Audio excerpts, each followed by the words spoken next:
Now, big things are happening here at home, especially in Washington. There's a government shutdown looming. September 30th, the fiscal year, financial year ends for the US government, and the government doesn't have much money. So they need an extension.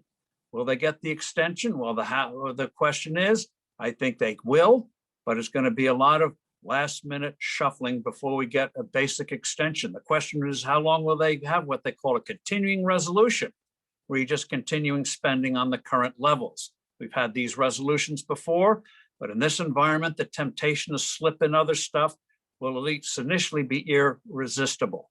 But ultimately, September 30th is a deadline and they cannot ignore it. Government will shut down. That's not going to help either party. Another big thing this week, infrastructure bill. It's supposed to come to a vote on Thursday. It was supposed to have been done on Monday, but Pelosi, Speaker, did not have the votes to pass it. And so they're going to push it off to Thursday. Will they get that bill through? I think they will, even though progressives in the party are opposed to the bill because they want to bring the $3.5 trillion or $5.5 trillion spending bill of Joe Biden's, depending on how you do the arithmetic. They want that to come first. Well, it's not going to come first. So I think you're going to see some horse trading. Don't be surprised. As part of the price of getting some of this stuff through, you see the restoration of SALT, not table salt, but state and local deductions for property taxes and income taxes, which went out largely in the 2017 tax cut. The Democrats, especially in blue states, want those deductions back in.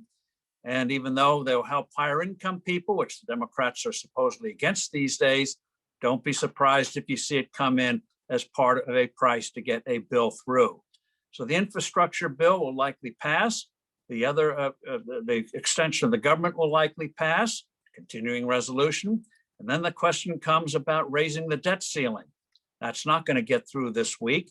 They'll be able to buy a few more days before the government runs out of cash, or they have to take really emergency measures like not paying their bills at all.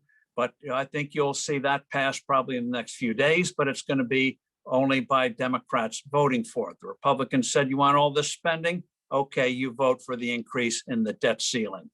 And finally, that 5.5 trillion bill, well, that'll probably come up for a vote next week.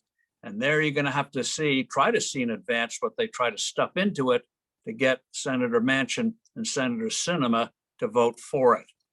But the best thing would be on that bill is no bill. If there was no bill, the markets would respond positively, and so would the American economy, because that would mean the Federal Reserve wouldn't have to print so much money to finance it in the future, which will mean maybe less inflation in the year ahead, which consumers badly want now.